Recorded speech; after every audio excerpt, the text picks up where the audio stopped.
Every strand pointed toward freedom, toward total perception, toward a leap into the unknown that Don Juan called the definitive journey. Don Juan describes the old sorcerers who gathered the whole of their awareness in a single instant and vanished into the unknown, conscious and intact, refusing to surrender even one spark to the eagle that feeds on the dead.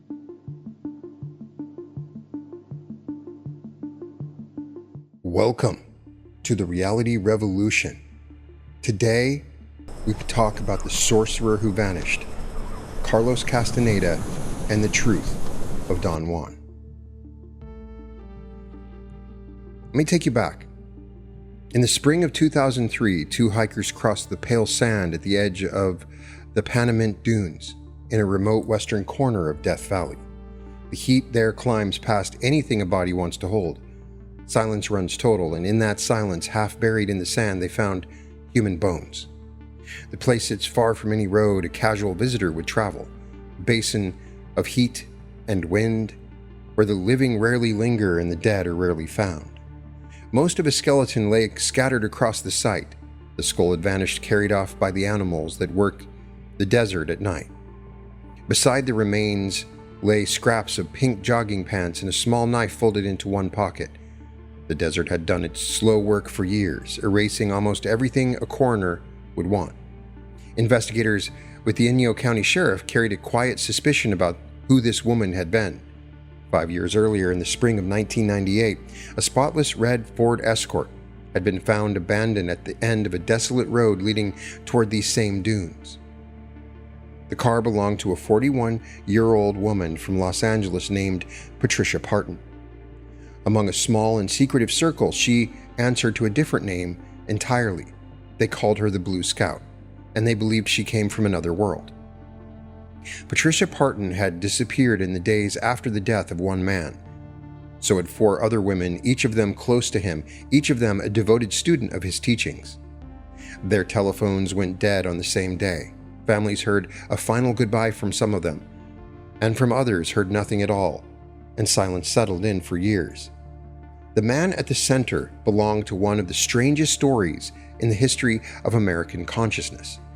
He sold tens of millions of books that taught the world how to perceive a separate reality. I've read several chapters from these books, and I am a huge fan of his writing. An old Yaqui sorcerer, he claimed, had trained him to stop the world and to see. Scholars handed him a doctorate, then turned and called him the cleverest hoaxer of the century. He erased his own past so thoroughly that even his birthplace stayed a riddle. And he promised his closest followers that he would refuse an ordinary death, that he would burn from within and leave this world as a ball of light. His name was Carlos Castaneda. The bones in Death Valley belonged to a woman who followed him past the edge of the map. This story runs in 3 movements, and each one carries its own mystery. There's the question of the man who hid his origins so well, the scholars still argue over the country of his birth. A second concerns Don Juan, the sorcerer at the center of it all, real teacher or pure invention.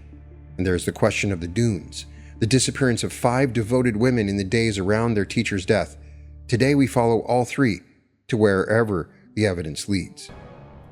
Carlos Castaneda taught that a warrior must erase personal history. A person free of a known past, he wrote, becomes fluid, untouchable, impossible to pin down. Castaneda lived that doctrine with a thoroughness that still defeats his biographers because he began erasing himself long before he ever wrote a word about sorcery. For decades, he told the world he had been born in Sao Paulo, Brazil, in the early 1930s, the son of an academic. He spoke of a cultured upbringing and an education in European art. The story carried an air of refinement that suited a man who would soon dine with celebrities and counsel seekers. United States immigration records tell a plainer tale. Carlos Cesar Salvador Arana Castaneda came into the world on December 25th, 1925, in Cajamarca, a town high in the mountains of Peru. His father repaired watches and worked gold. The family knew poverty rather than privilege. Young Carlos studied painting at the National Fine Arts School in Lima, carried a reputation for charm and mischief, and crossed into the United States in 1951. He drove taxis, clerked in a liquor store, took creative writing courses at Los Angeles City College, and eventually arrived at the anthropology department of the University of California, Los Angeles. Photographs of him barely exist. He refused cameras and recorders with a discipline that bordered on obsession. Friends and students learned to leave their devices behind. When fame arrived, he used it to deepen his own disappearance, granting almost no interviews and allowing almost no images. The few who met him described a short, dark, magnetic man who could shift his accent, his stories, and his age at will. He gave a different birth date to different people. Contradictory tales followed about a wife, a child, a homeland. Each story dissolved the one before it. A first marriage left a paper trail he could never fully dissolve. Around 1960, Castaneda married Margaret Runyon, and their union produced the records and the recollections that would later help unravel his myth. Margaret knew the striving graduate student years before the world knew the sorcerer, and her memories carried none of the desert magic, only an ambitious, secretive, endlessly inventive man building a persona in real time. Charm ran through everything he did. People who spent an hour with him came away convinced they had touched something rare, and that gift of presence, that ability to bend a room toward him, would later become the engine of a far larger machine. Runyon explained that Castaneda was a huge fan of Neville Goddard. The world reading his books pictured him in the Sonoran Desert, sitting at the feet of the ancient Brujo. Castaneda himself spent most of those years in Westwood, a leafy district of students and professors a short drive from Beverly Hills. The desert lived in his prose. Castaneda lived among the bookshelves, and from inside that careful anonymity, he built one of the most influential bodies of work the New Age would ever produce. Every legend needs an origin scene, and Castaneda gave his readers one they could picture forever.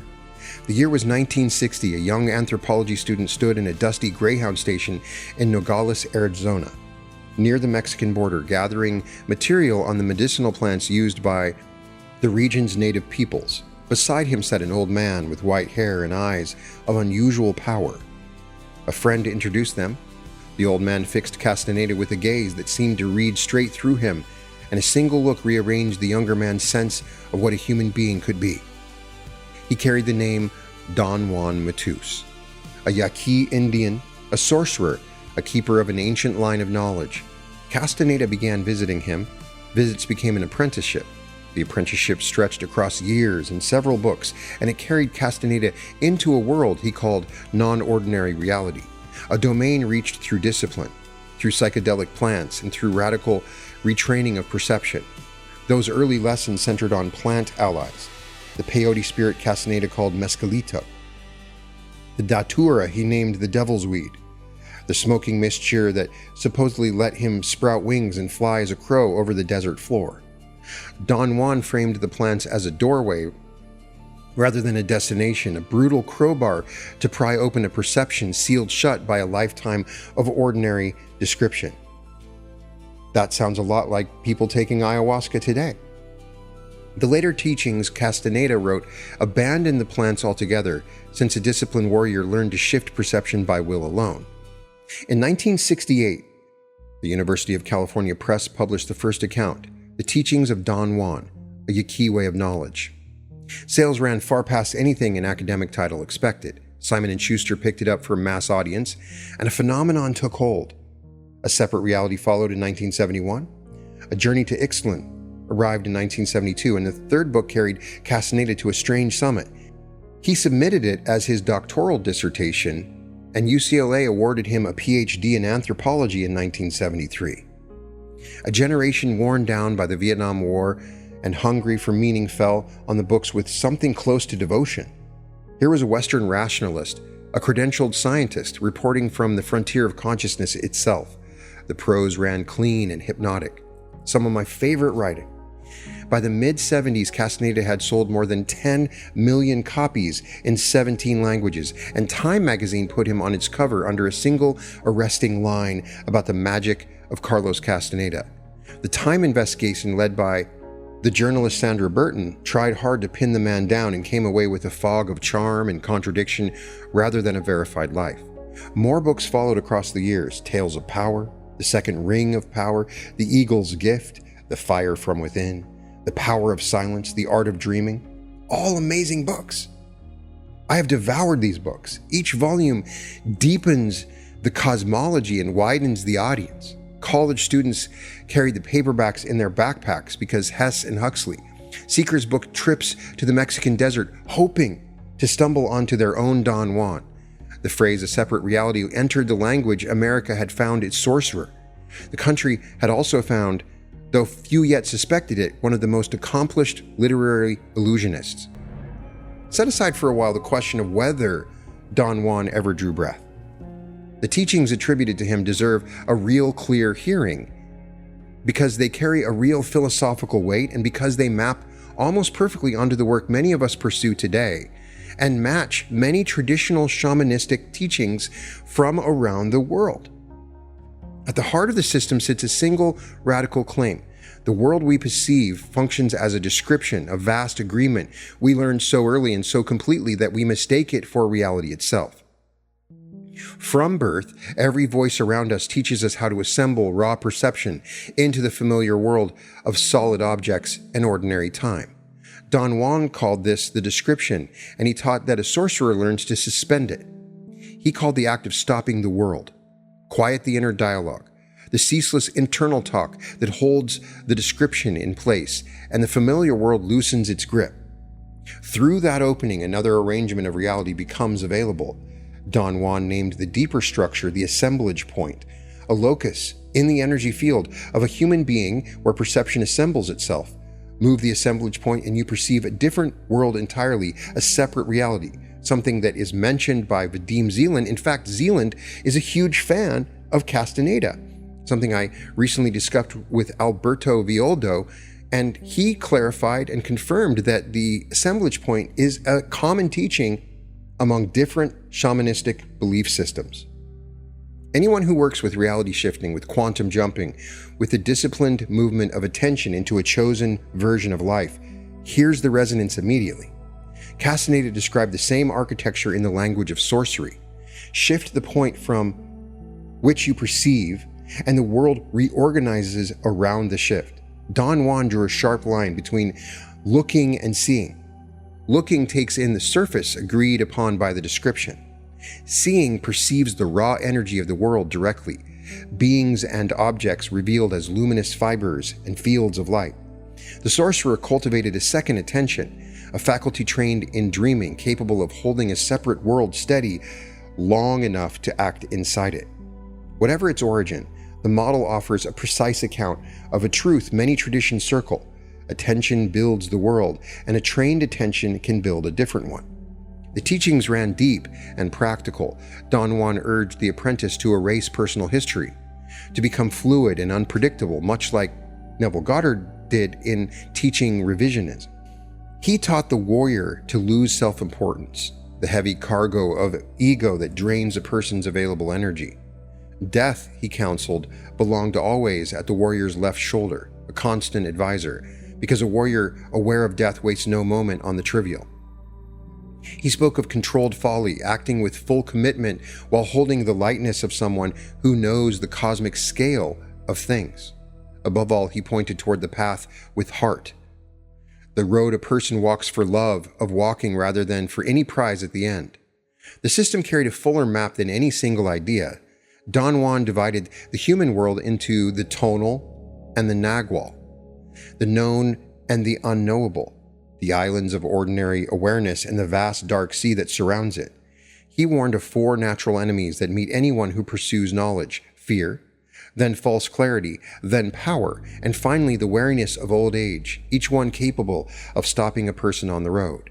Recapitulation, which I have done an episode on as well, entered the training too, a disciplined review of the whole of one's life, breath by breath, to recover the energy spent in old encounters and to free the self from the past.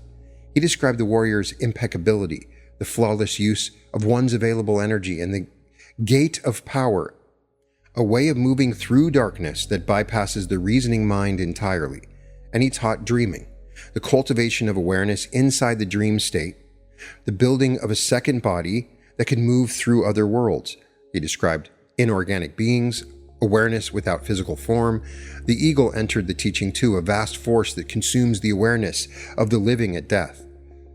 with the sorcerer bidding to slip past it and keep the flame of consciousness intact. Every strand pointed toward freedom, toward total perception, toward a leap into the unknown that Don Juan called the definitive journey. Read as philosophy, the material holds genuine power. A person learns to question the inherited description, to reclaim the energy from ego and routine, to treat attention as the instrument that shapes experience. These ideas have helped many wake up. The same ideas in the years to come would also become the bars of a cage. Strip the philosophy away and you find the real engine of Castaneda's fame. The books overflow with strange, vivid, often hilarious adventures, scene after scene that pulled millions of readers deep into the desert beside a bewildered young scholar. Before we weigh whether any of it happened, we should taste why the world believed. Consider the first lesson Don Juan ever set. Before the old man would teach a single secret, he ordered Carlos to find his spot. The one place on the porch where a person feels whole and powerful and at ease. Carlos took the task for a joke and paced the wooden floor, sitting here and there, covering the boards in a slow grid through the whole black night. Hours bled past. Near dawn, exhausted and furious, he began to perceive faint colors where his eyes had found only darkness before, a sickly green at one place, a warm glow at another. He collapsed asleep on the welcoming spot and woke to Don Juan's satisfied nod. The young man had found his power spot, and the apprenticeship had begun. Then came Mescalito and the dog. On an ordinary afternoon, Don Juan sat drinking tequila with friends, and somebody set a coffee jar full of peyote buttons on the floor. Carlos reached in, chose one at random, and chewed the bitter knot of cactus. What followed reads as comedy and terror braided together. He played for hours with a luminous black dog, the two of them romping and glowing. Carlos, certain the animal grasped his every thought, while back in the waking room he barked, urinated, and vomited again and again before the amused old man. Don Juan delivered the verdict the next morning. The dog had been Mescalito himself, the spirit inside the peyote, and the spirit had chosen to play. Carlos pleased the power, and that alone earned him a teacher. The plant adventures grew completely insane. Across later sessions, Carlos met Mescalito again as a towering column of singing light, and once as a green, warty, cricket-shaped being that fixed him with an ancient gaze. After a smoke of the humito, the little mushroom mixture, he held a long conversation with a coyote that spoke to him in fluent words and watched the fibers of the living world blaze up around him. And in the episode that made the books infamous, Carlos rubbed a paste of datura across his body, felt wings burst from his cheekbones and a beak press out between his eyes, and soared up over the dark desert as a crow. The morning after the flight, Carlos pestered Don Juan with the only question his rational mind could form: had he truly flown? Or had his body stayed drugged in the brush the whole night while his mind dreamed the wind? Don Juan met the demand with serene amusement and turned it back on the boy. A man who feels himself rise, sees the ground fall away, and tastes the wind has flown in every sense that counts. The old sorcerer simply asked his bewildered student to define reality and watched him fail. Some lessons arrived through sheer terror. Don Juan introduces a sorceress called La Catalina, a rival of real power, and set her loose against Carlos as a worthy opponent. A living threat sharp enough to force the young man to tighten his sloppy life. A monstrous blackbird crashed against the window. Then a strange and beautiful woman flickered at the edge of the road. Carlos fled in genuine fear across several encounters, and only later understood that the whole campaign had been a teaching, a means to wake him from comfort into the alertness of a hunter who knows that any moment could be his last. The most dazzling figure in the whole saga was Don Genaro, Don Juan's friend and fellow sorcerer, a grinning acrobat of the impossible. Genaro clung to a roaring waterfall at angles that mocked gravity, slid across the rushing water, and held himself in places no climber could grip. He leaped a gorge in a single bound and reappeared dry and laughing where he had stood moments before. Once he stepped behind a bush and surfaced a mile away. Twice he stood in two places at once. Carlos watched these feats with his jaw open, his notebook useless, and Don Juan watched Carlos delighted by the collapse of everything the young scholar trusted. Genaro carried the saddest tale in the books as well, and it gave the third volume its title. Long ago, Genaro said, he set out from his home village of Ixtlan, and a brush with the powers of the world changed him forever. Now he walks an endless road back toward Ixtlan, meeting travelers along the way, yet every traveler he meets turns out to be a phantom, a ghost of the living. Genaro will walk that road until the end, drawing near to a home he can never reach, because the man who learns to see can never again belong to the ordinary world he left behind. The sorcerer pays for his vision with his place among the living. Beneath the comedy runs a quiet grief. These adventures spread across thousands of pages, told in clean and concrete prose, and they swept a generation off its feet. Readers tasted the peyote, smelled the desert dust, and felt the crow's wings, and they hungered for the doorway into a separate reality that Carlos seemed to have walked straight through, which makes the question that comes next all the more disorienting. A man who learns to see, Don Genaro warned, can never come home. The deeper trouble runs the other way. The home Carlos described, the desert, and the sorcerer, and the talking coyote, may have stood nowhere at all. Now the harder question, did the old sorcerer exist at all? From the first publication, doubts gathered. They grew into one of the great controversies of 20th century letters, and the weight of the evidence fell heavily on one side. A psychologist and researcher named Richard DeMille, son of the Hollywood director, devoted 2 entire books to the puzzle, Castaneda's Journey and the Don Juan Papers. DeMille worked through the text line by line and surfaced a pattern of trouble. The internal chronology contradicted itself across volumes, with events dated to times and seasons that clashed. Passages echoed academic articles and books that sat in the UCLA library. The borrowed ideas dressed in Don Juan's voice. DeMille laid the parallels side by side, a line from a phenomenology text here, a passage from an ethnography there, each one resurfacing in the mouth of the desert sage. The chronology of the apprenticeship, reconstructed from the books themselves, placed Castaneda in 2 places at once and folded years into impossible shapes. Geography betrayed the story as well. Since plants appeared in the bloom out of their seasons, and Castaneda described long treks through the Sonoran summer that would punish a body past the limit of survival. Other scholars piled on. Specialists in Yaqui culture pointed out a glaring absence. Don Juan speaks across thousands of pages, and across all of them, Yaqui vocabulary stays missing. A genuine Yaqui elder transmitting sacred knowledge, yet the actual language of the Yaqui appears nowhere, along with the real names, the Yaqui use for the plants and the spirits. Western Labar, the foremost authority on peyote ritual, dismissed the work in withering terms. The chair of anthropology at Yale later described the consensus of his generation plainly, calling Castaneda a clever con man and the affair a hoax. One detail damned the project above all others. A working anthropologist keeps field notes, the raw daily record of an apprenticeship of this magnitude. Colleagues asked repeatedly to examine Castaneda's notes. He kept them hidden from every one of them for the rest of his life, citing a need to protect Don Juan's privacy. The notes stayed forever beyond reach, because in the judgment of most scholars, the notes described conversations that happened only inside Carlos Castaneda's imagination. There's also the possibility that Don Juan was an actual person with a different name, and he was covering up for Don Juan to keep his privacy. And in the process, some of the details became obscured.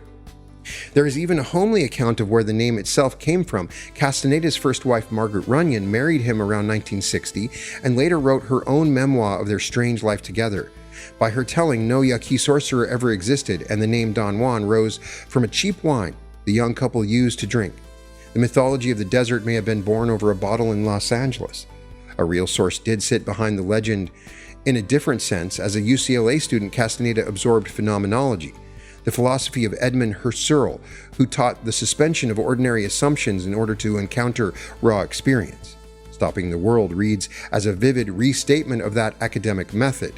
Castaneda took a European philosophy of perception, fused it with library research on shamanism and psychedelics, added his own gifts as a storyteller, and produced something the dry journals could never match. He built a body of teaching that functions in many ways, regardless of its origins, and he sold it as fact. A handful of defenders held a different line. The anthropologist J. Fikes, while granting the fraud, argued that real ethnographic fragments hid inside the invention.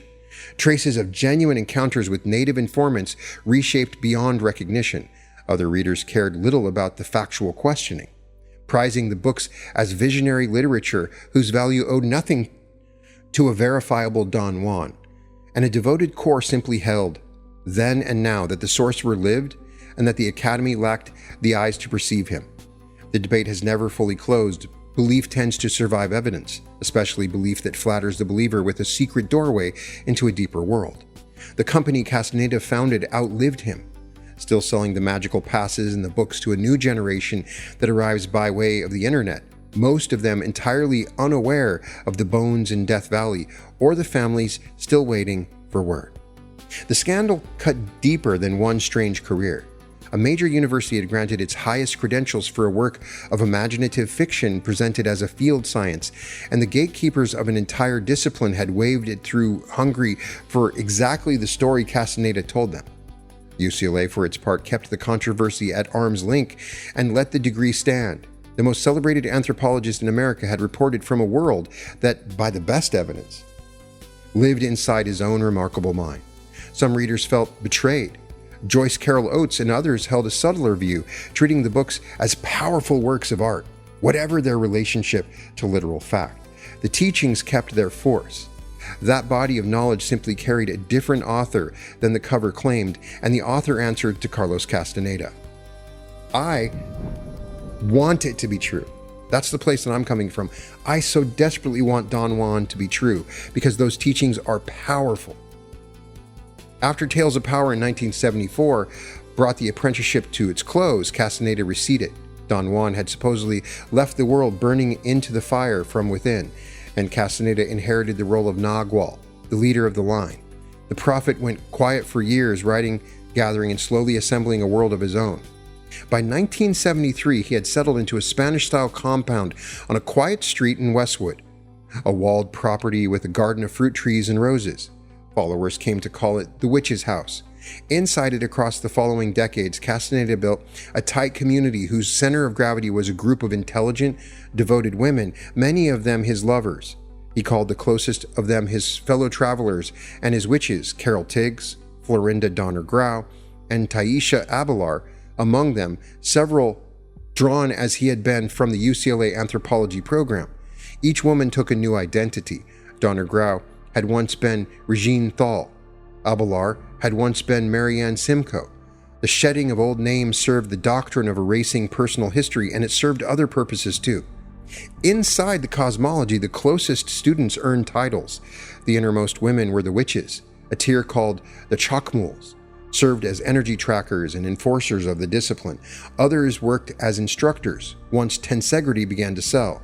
The compound ran on a doctrine of celibacy preached to the group, while the teacher himself drew chosen students into sexual relationships, a contradiction the members learned to absorb. Amy Wallace, who you might know as a contributor to the Book of Lists, lived part of that life, described a world of dazzling highs and crushing controls of a man who could make a person feel chosen by the universe one day and worthless the next. Money flowed through the operation as workshops filled and videos sold, and the inner circle managed the accounts, the recruitment, and the carefully guarded access to the Nagual. The Tensegrity exercises that you can find online, just look up Tensegrity, are fascinating. They're very interesting. Particular exercises, a form of Qigong or Tai Chi, but also very uniquely different. The pattern took shape inside the compound, and former members and researchers later described it with a single word: control.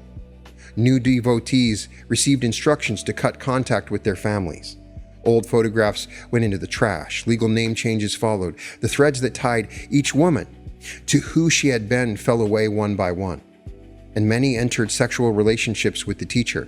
Castaneda set the women against one another and bound them to him as their emotional and financial center. The teaching of freedom had become inside those walls a system of dependence. In Amy Wallace's book, Castaneda claims that his sperm is magical, that the sorcerer's sperm can uniquely awaken someone. And so he would tell people, have sex with me and I will awaken you. In the 90s, the reclusive author stepped back toward the public, and the timing carried the weight. He launched Tensegrity, which is a series of movements he called magical passes, supposedly handed down through Don Juan's line. A company called Clear Green organized large workshops in gymnasiums and conference halls, selling videos, seminars, and the chance to learn the passes directly from the witches. Thousands attended. A man who had spent decades vanishing now filled rooms surrounded by a devoted inner circle who ran the operation and recruited the next wave. The workshops drew the curious and the searching by the busload, many of them sincere people hoping to touch the magic of the books. A few moved closer into the rings of greater commitment, and a smaller few crossed into the compound itself and surrendered their old lives at the door. The machine of liberation had become, by its own internal logic, a machine of recruitment. One woman watched from a careful distance. A follower named Gabby Gooder grew suspicious that the master failed to live the freedom he sold, and across his final years, a record of his movements and the people around him. Another, Amy Wallace, the daughter of the novelist Irving Wallace, lived inside the circle as Castaneda's lover and later wrote an unflinching memoir of the experience. Their accounts, along with those of family members who lost daughters and sisters to the group, drew a portrait far darker than the luminous prose of the books. The youngest mythology in the compound surrounded the Blue Scout. Castaneda told his followers that he had retrieved Patricia Parton from another dimension when he was a child of 7, that he had found her in a Mexican orphanage, that she stood among them as a being of near perfection. Now, I've read a chapter where this particular being comes about, and it is wild. The prosaic record told of a girl born Patricia Lee Parton in Pasadena in 1957, the fourth of 5 sisters in an ordinary middle-class home who dropped out of high school as Castaneda's book swept the culture around her way to him by the late 70s, took the name Nuri Alexander and moved into the orbit of the witches. In the mid-90s, he legally adopted her and wrote her into his will. A flesh and blood woman with a family who loved her had been recast as a spirit child from beyond the world. The path with heart had narrowed into a corridor with one door, and the door opened only towards Carlos Castaneda. For years, Castaneda told his people that he would refuse the common exit from life. A sorcerer of sufficient power, he taught, declines in ordinary death. Such a being gathers the totality of the self and burns the world as a blaze of awareness, a ball of light that merges with infinity. The teaching offered his followers something almost unbearable in its beauty, a promise that death held a door, that awareness need surrender nothing, that the right preparation turned the final moment into a triumph rather than a defeat. He called this the definitive journey, and he held it before his followers as the destiny that awaited the truly impeccable. The idea ran back through the books to The Fire from Within, where Don Juan describes the old sorcerers who gathered the whole of their awareness in a single instant and vanished into the unknown, conscious and intact, refusing to surrender even one spark to the eagle that feeds on the dead. To the people in the witch's house, this was no figure of speech. It was a promise, an engineering specification for the end of life, and the teacher embodied it as the proof that it could be done, a way past the mortal body. The body kept its own counsel. In the late 90s, Carlos Castaneda felt ill with cancer of the liver. The illness advanced through him the way it advances through anyone, and on April 27, 1998, in the Westwood compound, he died. A mortuary in Culver City cremated his remains. Far from burning into a ball of light, he left the world through the same plain door as every other mortal, and his ashes were carried quietly to Mexico. The circle kept the death a secret. For roughly 2 months, the wider world heard nothing. Only in June of 1998 did word reach the public when a Los Angeles newspaper ran an obituary describing a hushed death for the mystic author.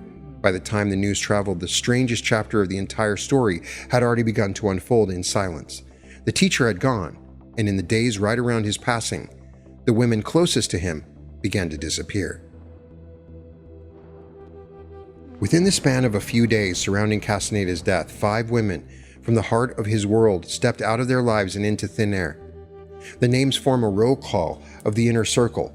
Florinda Donner Grau, the writer and witch, who's written an amazing book. I totally recommend it. Taisha Abelar, the witch who had authored her own account of the sorcerer's world. Kylie Lundahl, a Tensegrity instructor, born Deanne Alvers. Amalia Marquez, who ran the Clear Green Company under the name Talia Bay. and Patricia Parton, the Blue Scout, the woman Castaneda had legally adopted in the 90s and presented to his followers as a being he had retrieved from another dimension. Each of these women had a full life before the compound swallowed it. Florinda Donner Grau entered the world as Regina Margarita Thal in Bavaria in 1944, grew up in Venezuela, earned anthropology degrees at UCLA, and wrote vivid books about the rainforest and the sorcerer's dreaming. Taisha Abelar-born Marianne Simcoe came through the same UCLA anthropology world and authored her own account of a woman's past through the teachings. Kylie Lundahl-born Deanne Alvers had been raised by an older sister from the age of 7 after her mother died, a sister who has spent the years since pleading publicly for any word of whether Deanne lives. Amalia Marquez, born in San Juan, Puerto Rico in 1955, rose to run the Clear Green Company under the name Talia Bay. Real daughters, real sisters, real histories, each one folded into a single man's cosmology and then gone. The exits carried the marks of a plan. In the days before they left, the women set their affairs in order and prepared their wills. Their telephone numbers went dead, several of them disconnected on the same day. Families reached out, found every line cut and every door closed. Some of the women left a final word with a relative, others left only the silence. Then the desert spoke. About a week after Castaneda's death, a park employee found Patricia Parton's red car abandoned at the lonely end of the road toward the Panamint Dunes, far out in Death Valley. No other vehicle sat anywhere near it. 5 years later came the bones, and in 2006, advanced forensic technology drew a usable DNA sample from the desiccated remains. Compared against the sample from Parton's mother and sisters, the match confirmed the long suspicion. The Blue Scout had died in Death Valley. A coroner judged the cause undetermined, found foul play absent, and released what the desert had left to a grieving family. The other 4 women have stayed missing to this day. What happened out there divides into theories, and honesty requires holding them side by side. Many who knew the group believe the women carried out a pact. Castaneda had spoken of suicide as a doorway, and the promise of a definitive journey, the leap into the fire from within, hung over the whole community. By this reading, the 5 set out to follow their teacher past the edge of the world, and Parton drove into the Death Valley to seek an abandoned mine as a site of collective departure. A researcher named Robert Marshall, who spent years investigating the circle, gathered accounts pointing toward exactly this kind of planned ending. By the accounts he assembled, Castaneda had spoken for years about the virtues of a chosen death, and Patricia Parton had driven into Death Valley to locate an abandoned mine that could serve as the site of a collective departure into the fire from within.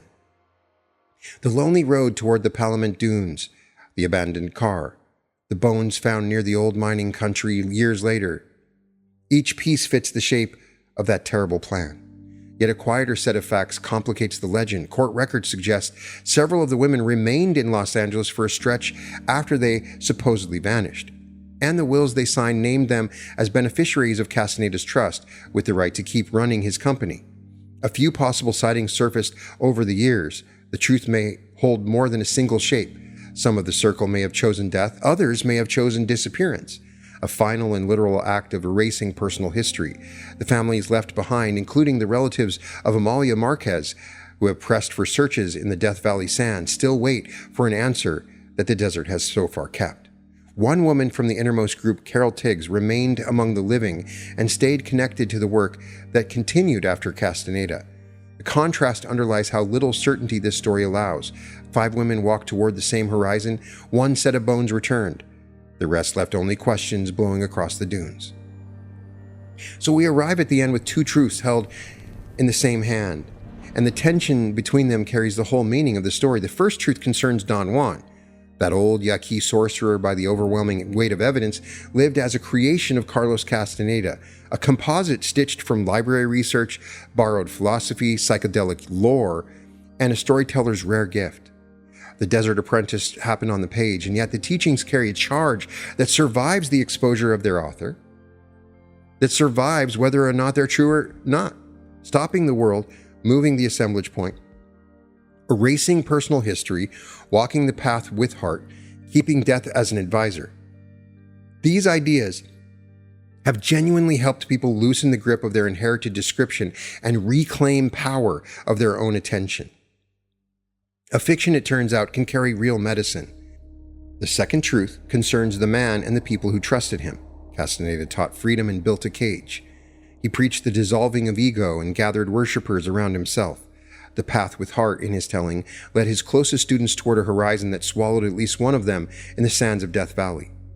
Those same teachings that can wake a person up became, inside the witch's house, the machinery of control. The tension holds the real lesson, and it sits close to the heart of everything we explore together. The power to shift your perception, to question the description, to move the point from which you assemble your reality. That power runs real and immense. That teaching belongs to you. The authority stays with you. Hand that authority to a guru, surrender discernment, cut the ties to family and love in ordinary life, and the medicine turns to poison. A path with heart leads you deeper into the world and into connection. The other kind of path, the one that isolates you and demands your name, your history, and your loyalty, leads only toward the dunes. Carlos Castaneda erased himself so completely that even his birthplace stays a riddle to this day. He invented a sorcerer who reshaped the spiritual imagination of a generation. His promise to leave this world as a ball of light gave way to an ending as ash carried south to Mexico. And out in Death Valley, the wind still moves over a place where the bones of a woman who believed him lay scattered in the sand, her skull lost to the desert, her name returned to her family at the very end.